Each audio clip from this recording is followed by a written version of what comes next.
Want to make a podcast? Spotify's got a platform that lets you make one super easily, then distribute it everywhere and earn even more money, all in one place, and it's for free. It's called Spotify for Podcasters, and here's how it works. Spotify for Podcasters lets you record and edit podcasts right from your phone or computer, so no matter what your setup looks like, you can start creating today. Then you can distribute your podcast to Spotify and everywhere else podcasts are heard. Video podcasts are also available on Spotify. With Spotify for Podcasters, you can earn money in a variety of ways, including ads and podcast subscriptions. Best of all, it's totally free with no catch. Ever since we discovered Spotify for Podcasters, we feel like having options like video podcasts, Q&A, and polls has let us be creative on a whole other level. I highly recommend you give it a try. So download Spotify for Podcasters app or go to www.spotify.com/podcasters to get started. Oh, welcome back, X's and T podcast fans. It's Danny here. You guys, I'm really, really excited. I start out with excited every single time, but this particular episode, I've been waiting to do this. I've been dying to do this, and I cannot speak enough as to why this is so important. I'm going to give my disclaimer as I always do. So you guys can guess what we're talking about: Amway, Worldwide Dream Builders, and any other Amway lines of affiliation.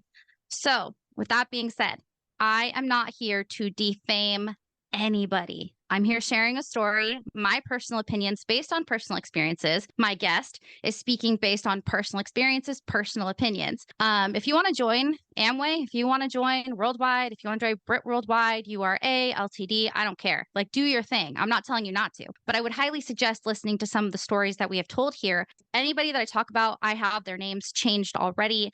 So don't sue me. I say this every time. I'm not here to get sued. I'm not here to defame anybody. Okay? We're good. So with that being said, you guys, I have somebody who we have a different perspective. You've heard my story. You've heard my guest stories who have been inside of these organizations, but we haven't gotten to hear the perspective of somebody who watched another person go through this, a family member who has seen the changes, seeing the toxicity that happens when they have a family member in these organizations. So actually today I'm really excited because I get to bring my dad. I talk about my dad a lot here. My dad is a professional. My dad has a career that he has been in for a long period of time, which Worldwide really like to talk down on, but I cannot speak highly enough to where my dad is in his life and how I strive to be where my dad and his family are at this period of time in their lives. Well, I'd like to welcome my dad. What is up, Dad? Well, hello. Good afternoon. And so I'm really excited to have you here. This is something that we kind of talked about a little bit. And I think your perspective is really important because I can say how I was when I was in the organization, but I think it's different coming from somebody who had actually watched that happen. And I'm curious, why do you think it's so important to share this perspective?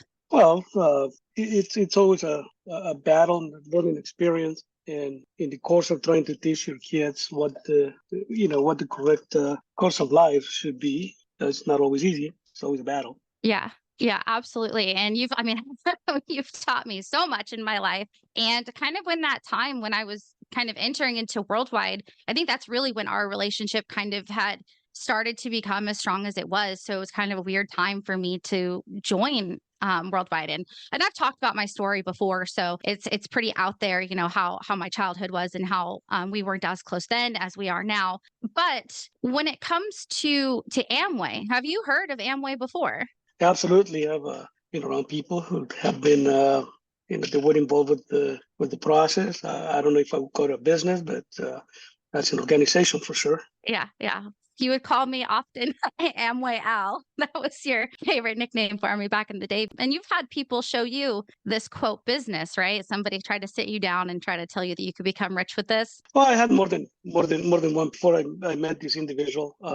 This individual happened to be an old coworker of mine, which I spent quite a bit of time with. But prior to him, I actually met somebody.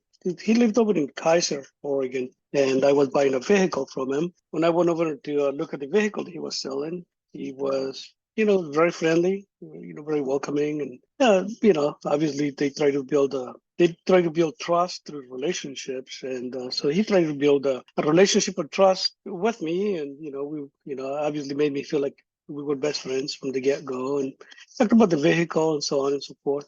So after I bought the truck from him, he check in once in a while to make sure that the vehicle was still operational and blah blah blah. But deep inside, I knew that he didn't give two craps about whether the truck was running or not. So he was just trying to find a way on how he can work himself into the conversation of basically work himself into to my house and to go from there. He would talk about big people with big money per se. And I finally had to tell him, I said, dude, I'm really not interested. I wasn't interested in dumping my money. He wished at the time I didn't, I've never had any money to begin with, but at the time I had even less. Told him, I had just enough money to pay my bills and pay my rent. And I wasn't in a position to dump any money into anything else that wasn't going to produce immediate dividends.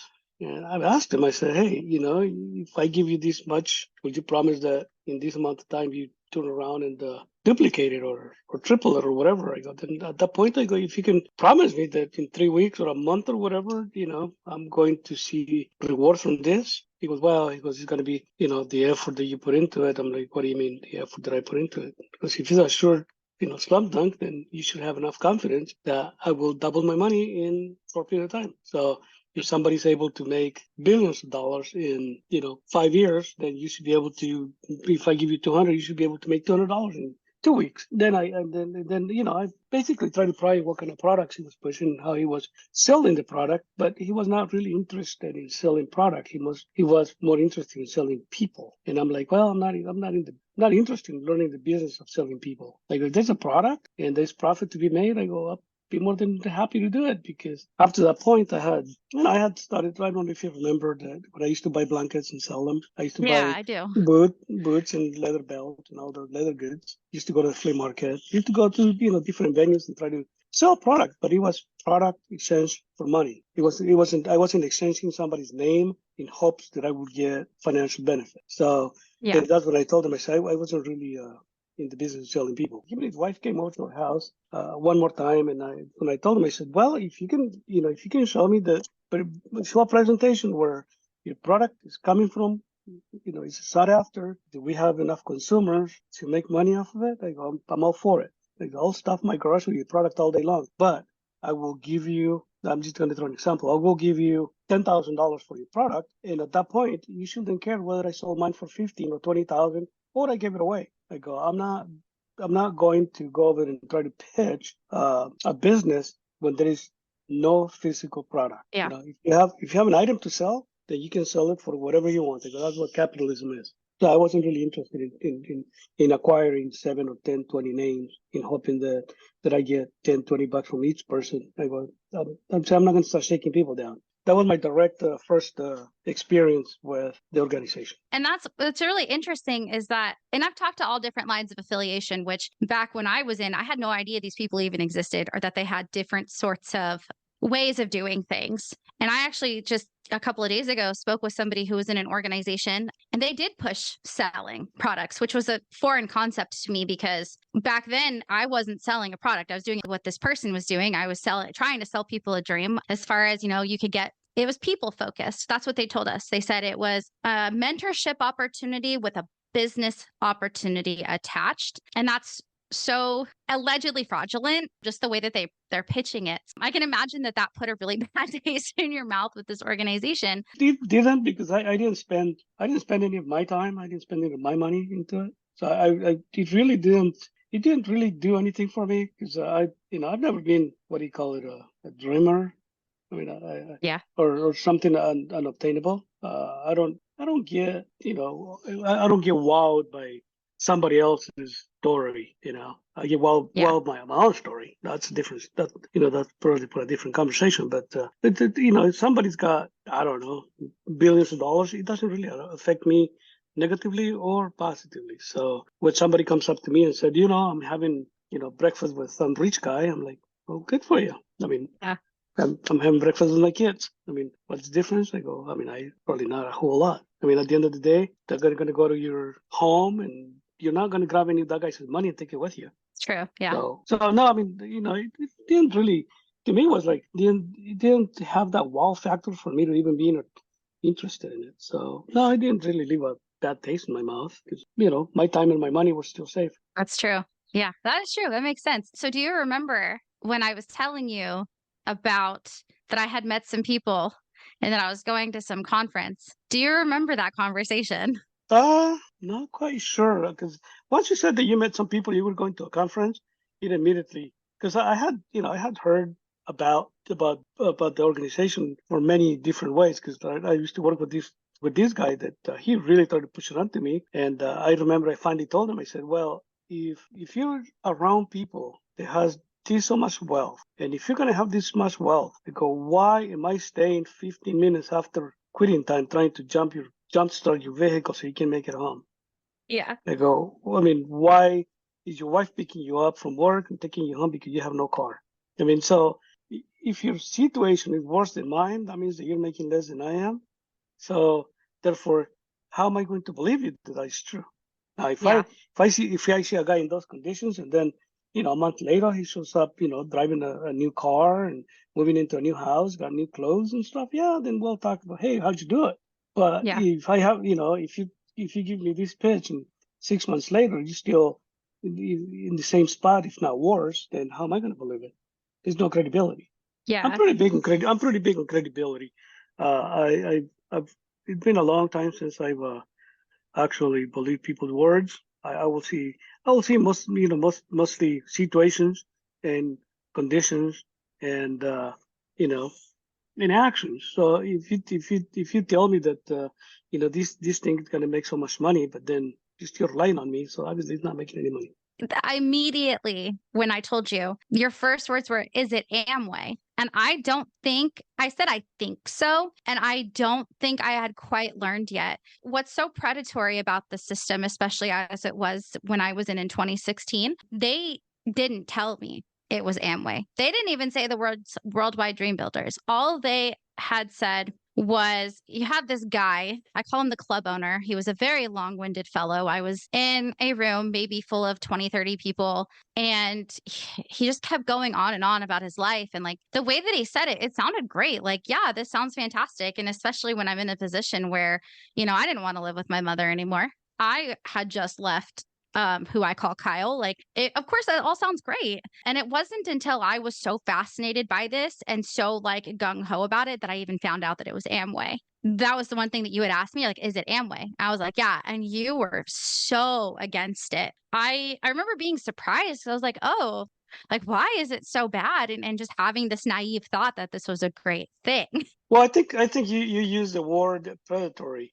And Mhm. and I mean you've been around them long enough, and probably a lot of your listeners have been around them long enough that they will not really seek somebody that's got a stable life. They're always preying on somebody that like a gas attendant or somebody's not happy with their job.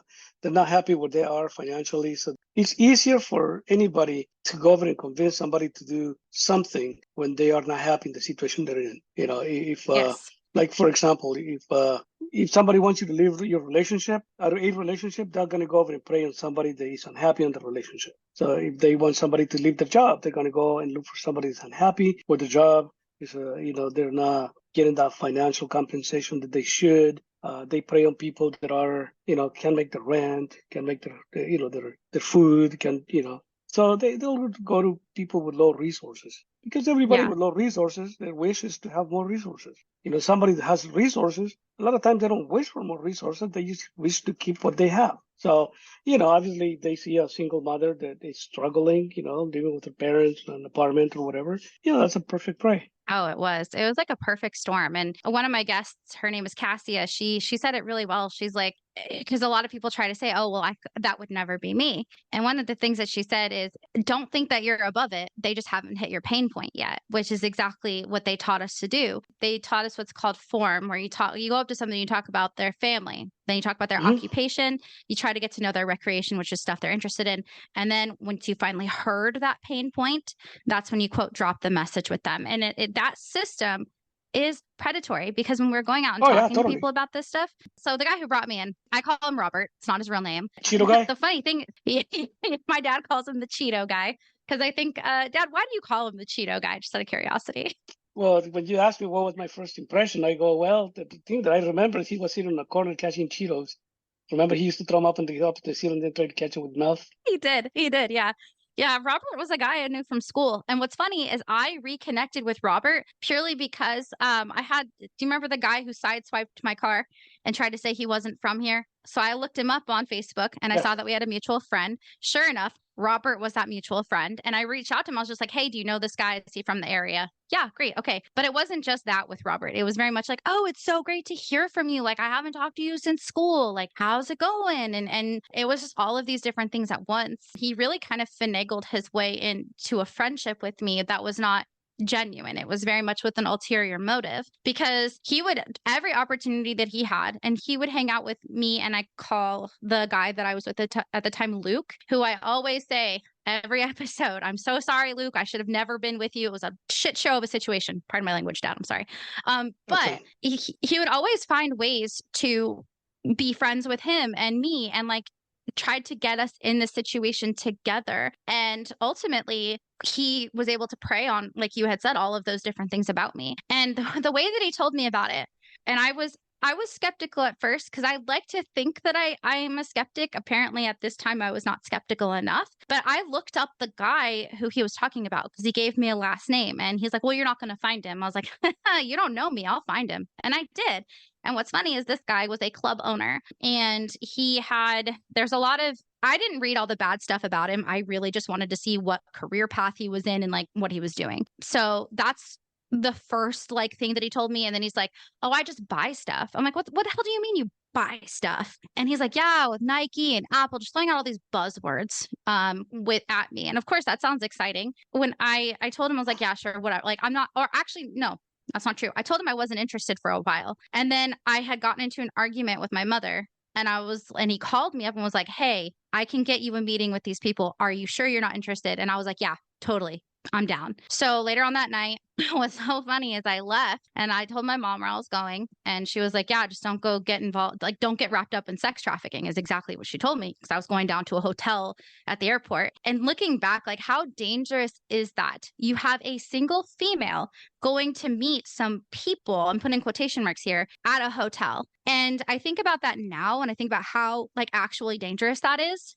and how dangerous of situations these people put us in. So that was my exposure. So I guess when you kind of saw that I was like really invested in this, kind of what was your thought process? And do you happen to remember like trying to talk me out of it before I even Well, started? when you told me about this, you had already been you were really emotionally invested with these people. I think at the time it didn't matter what situations were. You were never really receptive to my opinions. Whether it was a relationship with somebody, whether it was school you were going to, I mean, it didn't matter really what the past was. You were really shut down from taking my advice on anything. So when he came down to these people, like everybody's gonna milk you for everything you make it, which is not very much. You don't have anything as it is, and they're gonna get every cent that they can out of you and the people around you. And you're not wrong. And I'm very open about that here because I have a lot of audience members who kind of were raised in a similar situation and being more open about the fact that I was raised in a narcissistic environment. I was very much poisoned against your opinions. Obviously, that's not the case now. But back then, it was hard to kind of know, who do I trust? Like I couldn't trust my mom. I felt like I couldn't trust you. And it was like I emotionally, I was messed up. I was so messed up during this time and I'm still messed up. But like back then, I was like especially messed up. And so it was like they really did. They found like the perfect storm of a situation to find me. And I was so emotionally invested in these people. And I was for 3 years. And it like pains my soul to think about how emotionally invested in these people I was, because like I even had I call her Jenny. She was in the room with me when I gave birth. I put her over my friend who was my friend for a long time. We're still friends, and I will to this day always regret that, but it's because of how predatory that they are. You know, they tried to pretend like you had said, "Oh, they're your best friends." And kind of when I was in it, how did you see things change? Because I mean, I was already kind of a not great person, but I can only imagine that like I went to an extreme. And what was that like to see as my parent? Yeah, I don't know if I saw what you will call any change or radical change. You just got more cemented into the rebellious thinking. It's just because it was beneficial to these individuals to isolate you with people that will try to talk common sense into you. Yeah. So obviously, anybody that would tell you anything against what they were trying to do, they were not going to be good people. And they, obviously when you're in a fragile state of mind like you were, I mean, you were very vulnerable. And so they knew that. They preyed on that. So it was pretty easy for them to basically say that I was wrong, somebody else was right. Whoever was feeding that, I don't want to say addiction, but it's like an addiction like. So whoever was helping you feed that addiction, they were all for it. So whoever Yeah. was against that addiction, they were definitely against it. So I would imagine they probably didn't think very highly of me per se, because the fact that I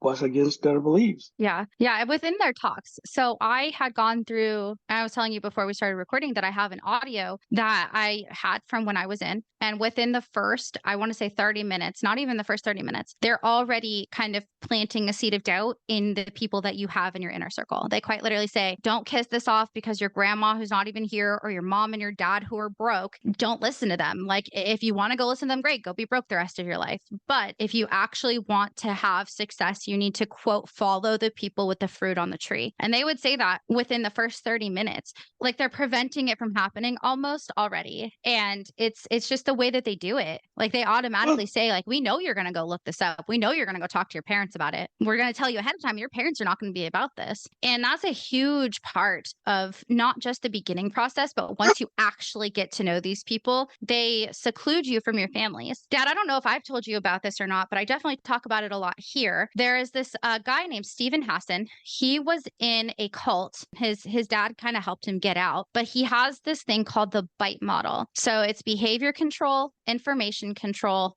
thought control, and emotional control. And this aspect of things kind of goes into that information control because they're automatically telling you, like, don't listen to these people. This is on the website freedomofmind.com. This is for fair use and commentary purposes. But I think this website's really important to take a look at because even though something like Worldwide maybe doesn't seem as extreme as maybe like Jonestown, this is still an MLM cult. I mean, all of these things happened. And while I was in, Dad, didn't you see a lot of those like cult-like behaviors? Well, I think a cult can be described in many different ways. Whether it's a religion, predatory. I don't want to call it a business because it's not a business. Predatory enterprise. Because it's literally how they prey amongst people, and a lot of them claim to be Christians and all this stuff. So that totally goes against any of the moral compass they preach. Anyways, going back to the cult thing, I saw them as the predators. People are preying on people that don't have any resources, and that they're so desperate to get out of the place where they're at. If you don't have any resources, you want to have resources. It's really hard to be okay when you live in poverty. It's really hard to be okay. But people take different paths to get out of it. A lot of people stay in it. That's how they choose to do it. A lot of people work hard, eventually get out of it. But to me, it's more like a cycle. I think when you grow up in poverty, it's a cycle that you need to figure out how to break. It's generation. If your generation, like for example, my parents, they grew up with very low resources. They were very low income people, and they really try to break the cycle to make sure that their kids grow up not being in the same position what they were. And so it's going to be patient and hardworking. And something that a lot of the younger generations don't have. They don't have the patience. They don't have the patience. They don't have the work ethic. They don't have what it takes to actually break that cycle themselves. So, Yeah.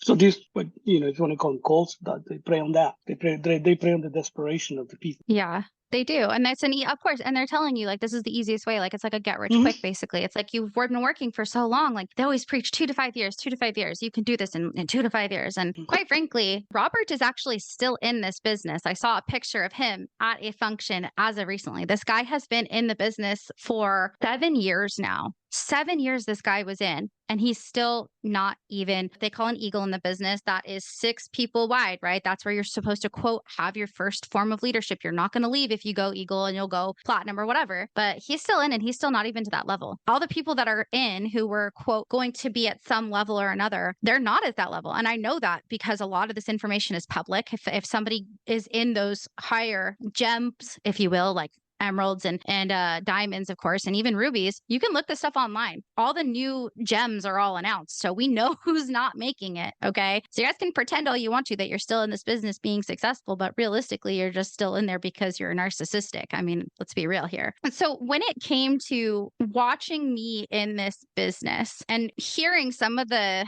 I mean, I was already I'm super open about the fact that before I was in the business, I was just a horrible person. Just kind of my viewpoints were all kinds of skewed in the ways that I was raised by my mom and this abusive relationship I was in. So I'm very open about the fact that that's how I was. I feel like Worldwide kind of turned that in a way and to where I was really negative towards like really positive things. You know, like for example, I know me and you got into plenty of arguments because I would say bad things about having a job for a long period of time. I mean, I think you were kind of like the prototype victim for their motto because you didn't believe in education. They don't like people that believe in education. You know, at the time, you didn't believe in having a job and going to it every morning and being responsible. To them, that's perfect. They don't want somebody that wants to work hard. They don't want somebody who wants to educate themselves. So, in order to get out of where we're at, we have to. You got to be through education and hard work. You can't be lazy and stupid and be successful. That just doesn't work. You can be stupid, but you got to be a hard worker. Or you can be lazy, but you got to be freaking smart. But you can't be both. It's true. They do prey upon that too, and they do, man. I have a totally different view of education now. Like I have a lot more respect for education than I used to. I mean, I can't tell you how often we talk about college or trades or all of the different things that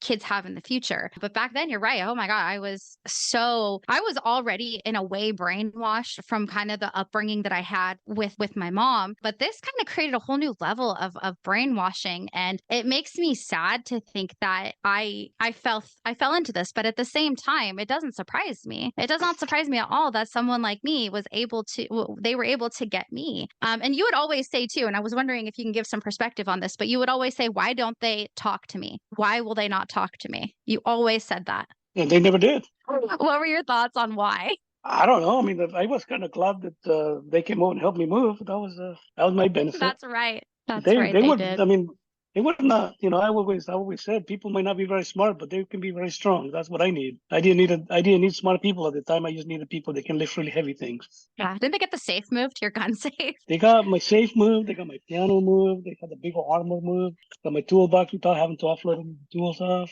I mean, they moved about 5 items that were extremely heavy. So not a lot of brains, but a lot of brawn. Yeah, maybe I'll rejoin just for the next time you need to move. Yeah. If I ever have to move again, I'll definitely join in Amway. Yeah, it sucks kind of looking back and seeing all of the wedges that they tried to put within relationships. So I still don't understand. I mean, I kind of get it why they didn't really talk to me because I was not in a time and place where they thought that I would be, desperate. They didn't think that I was unhappy because I was pretty happy then. I'm pretty happy now where I'm at. And I've now known the formula. The formula is just hard work. So I'll just do it. Right. Yeah. What's funny is my dad says this, but I still get questions as to what's it like to have a woke dad. So he has these boomer thoughts, you guys, but he's still pretty woke. I wouldn't call myself woke. I'm just realistic sometimes. It's true. It's true. I do wear Crocs. You do wear Crocs. You wear Crocs and you're out there fighting people online. So, but it's a good fight. It's a good fight. My dad's on the right side of history, if you will, the left side of history, the side of history that cares about people. Well, hopefully when history is wrote, I'll be in the right side. Put it that way. Yeah, there you go. I'll be on the woke side. You'll be on the woke side. What would you tell parents who have kids that are still wrapped up in this business? I know that I have spoken to a number of parents who are like, I've never met my grandchild because their kids are still wrapped up in this business. And sometimes they just feel like there's no hope. What would you tell those people, especially since you did see me leave? Well, I mean, one of the things that it's worked for me. I don't know if it'll work for everybody else. One of them, you can't give up on your kids. That is not an option. That's never an option. Number two is stand your ground. Don't give ground. You and I have gone back and forth and come around the other side probably better than we were before because I've always stood my ground. I have never given into your desires because I was afraid that I will never speak to you or that I will never see your kids. To me, it would be like if you threaten me to never see my grandchildren, I go, it's not on me, it's on you. At the end of the day, you're gonna be the one having to explain to kids why I'm not around. It's not me. It's not me the one's gonna have to explain that how come they haven't seen Papa. I mean, you will have to be the one having to ask them, hey, how come we haven't talked to Papa in years, or how come we don't see him anymore? I'm always willing to help them, to help you with them, but it has to be rational. It has to be, you have to understand that, you can't use them as leverage. You can't use your relationship as leverage. If I were to give an advice to somebody, they got a kid, they want to get him out of there, but like, you can't give up. Yeah. And you can't let them use that relationship as leverage. They'll eventually have to see the light. Don't finance any of the things that you think they're doing wrong just because you want to stay in good with them. Like I said, I think I told you before, I would never give you any money for that particular enterprise. I'll help you with rent. I'll make sure that your kids have food on the table. I'll make sure that you have a place to go, but I will not pump any money into a business that I don't think it's beneficial to anybody. Yeah. So just That makes a lot of sense. just don't give up. The kids, they'll eventually come around. And if Yeah. they don't, then it's not. They don't. You can sleep well at night knowing that it's not you, it's them. Yeah. Yeah, exactly. There's some people who just kind of get too invested in this. I've talked to people who were in for 10 years, 11 years. Like, it's possible to be in that long and eventually get out. But unfortunately, there are people who get stuck, and they're kind of stuck within the manipulation. I don't think people quite understand how manipulative these people are, and how I equate them to like a toxic ex significant other, the way that they do things. They're misogynistic. They are pushing their religion on you. They are, if I'm being honest, from a lot of the stories that I've heard from other people, from what I've seen, they're also very like racist, homophobic. They're going to do whatever they can to be able to be all of these things, but they're going to do it in a toxic positive way, if that makes sense. Like, they're going to do these things, but they're going to sound really happy about it. They're going to sound like this is a good thing, not a bad thing. And if you guys have not already, I always talk about them, Zay and Melody. Their YouTube channel is Zay, Melody, and Seven. They have so many different videos on Worldwide, and they have one, the leaked Kate message. So if you guys have not heard that leaked Kate message, I cannot speak enough to why you need to go listen to that message. That is exactly the type of people that are keeping your children or your family members within the business and the organization. And it is dangerous. It's scary. And I hear so many stories of domestic violence that might be happening, of the toxic relationships that are happening, and even just the abuse. I mean, let's be real. It is abusive what they do. So no, I think that's fantastic advice, because I see it a lot, and it makes me really sad that there are people whose relationships are like torn apart because of this business. Going back to some of those behaviors they're not going to do anything to help people get out of a situation. They're going to do whatever they can to fuel it and keep you there and have your hopes on them and see them as the savior. Not to see your parents, not to see your friends, not to see the people around you, somebody that can help you. The only savior that you're going to have is them. So therefore, they're going to tell you, no, your parents are not going to save you. Your best friends are not going to save you. People that speak against us are not going to save you. We are going to save you. And That's so exactly right. So they're just going to, if you're in a bad relationship, they're just going to figure out how they can keep you there. Because I would imagine that if you tell them that you're in an abusive relationship, oh, it's going to be fine. Oh, you're going to have to work through this. Oh, yeah, we'll work it out. Don't leave.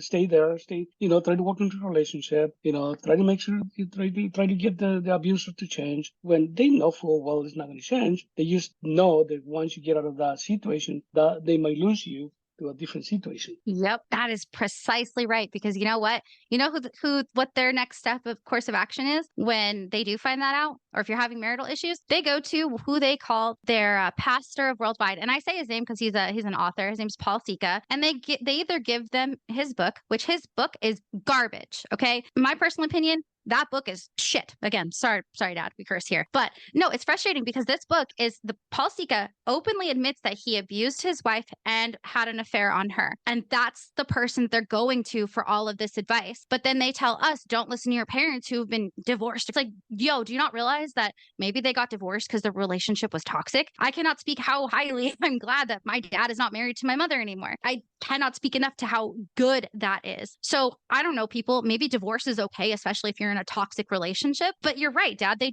really do that stuff. And you saw it happen where they said the exact same stuff to get me back into a relationship with Kyle, because if they could get me with Kyle and they could, quote, change Kyle, which obviously they were never going to be able to do that, they could keep me around, but they were also going to have an additional income with this business as well. That's their inner thought process, at least in my personal opinion. But one thing that you had said is that they always say that your family members can't help you. One thing I have to say, and I can't stress this enough, is the fact that your parents can help you. They always told me, don't buy a house. We'll help you get out of debt free. We'll get debt free, buy cars with cash. And let me tell you, in that organization while I was in, I never had any of that. But when I left, you guys want to know who helped me get out of the hole that they put me in? You guess right. My dad did.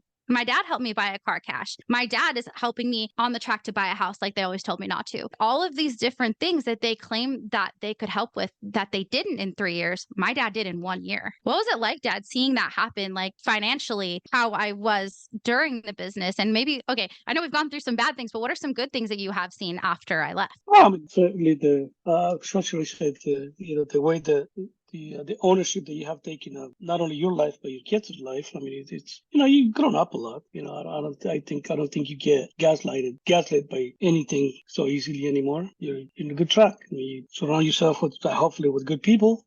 I think the people you surround with pretty cool people. I met a few and good people in my book, and Yeah. anybody that is willing to put their personal affairs aside to go over and drive you back or go with you, or those are people, those are pretty solid friendships. The guy you're with now, I think he's a pretty solid dude. So I mean, you've grown up a lot, and That's true. and you started to learn you started to learn a while back before you moved down there. The value of the dollar. Like I know it's cliche, but I don't know if you understood it when you went in those business. The value of having money. Not at all. I had so much money too. What's funny is you had gotten to this point where you were actually helping me kind of get to where you did after, of course, I left. You're helping me save money and like teaching me all these things that I did not learn growing up. And again, they found me at the right time. I had 10K in the bank and I was debt free when they found me. And you were like, that's money's gonna go, Danielle. It's not gonna stay. And I was like, no, it's fine. It's gonna be more. Sure enough, what happened? My money was gone. I mean, Yeah. they sure did a number on you financially. Yeah, they did. They put me back years. I mean, one of my guests, Fisher, Hope and Fisher, they're a couple out of Canada, good friends of the show. But they said it perfectly. Fisher had said, he's like, if you're not careful, you could lose your 20s to these people. We were talking recently about how like we're all of us were pretty close to 30, and we're just now kind of deciding like, okay, we're going to start looking into buying a house. Those things are just now open to us, whereas we spent a huge majority of time where we could have been saving for houses, looking for houses, trying to build up our income to have that. They push us down. They said, no, you're not going to buy a house. None of that is good for you. Like they push all of these really negative thoughts that sure might work for someone like Gary Vaynerchuk. Gary Vaynerchuk is also the guy pushing cryptocurrency. That's not a guy I want to listen to, respectfully, but I'm not going to listen to him. They would always use him as an example. And then I see these people that they're talking about once you leave the business and you're like, yeah, that's not a good example. Like the McDonald's guy, what's his name? Ray Kroc. They would always use him as an example. I saw the founder. I read about him. That guy is an asshole. Again, pardon me, Dad. I'm so sorry. But he's not a good dude. He took McDonald's from the McDonald's brothers. He went on to franchise. The McDonald's brothers quite literally lost even the name McDonald's. They couldn't use it anymore. I was like, sure, that guy has a lot of money, but he didn't do it in a good way. But that's the guy they want us to follow. All this immoral stuff that really, really upsets me that they are pushing. And I'm just really glad that I left. I don't think that I honestly could have left if it wasn't for the support of my dad, because it's one of those things where, you kind of get to the point where you don't know what the hell to do. It can be pretty tough. But Dad, no, I appreciate your time. You have any final thoughts for the people? No, just don't get involved with those people. Pretty simple. Stay away from the Amway people. Well, not only them. I mean, stay involved with stay away from somebody that tries to benefit financially. Some dreams of richness that does not exist. If you want to be okay in life, hard work is the only way that you're gonna get there. Especially if you're not fortunate enough to have some family member leaving you a bunch of money. If you don't have family money, you want to have your own stuff. You gotta work really hard. You gotta get up early in the morning. You gotta come home late. You do it every day. There's no shortcuts in life. That's true. And Amway is not your shortcut, people. Again, this is not to defame anybody, but I had a very bad experience when I was in Worldwide. I had a horrible experience when it came to anything related to the Amway Corporation. The more people I talk to, the more that I realize that my story is not uncommon. It sucks to see the people who have, at the very least, and again, Hope, friend of the show, she said, at the very least, you will leave with financial problems. That is the very least you will leave with. And a lot of us leave with emotional trauma because these people, they do a number on you. And sometimes it even takes going to therapy afterwards. So hopefully this was helpful for anybody. Dad, I really appreciate your time and I appreciate your help and everything that you do for us, of course. But thank you for coming here and talking to everybody and giving that dad advice. If you guys have a story you want to tell, follow me on Instagram at xsnt.podcast. Find me on TikTok at the same handle, YouTube, Spotify, Apple Podcasts, Amazon Podcast Music, all of the places. So thanks, everybody. We'll catch you guys next time. Thank you, Dad. Thank you for having me. Stay safe and don't give in to people that easy.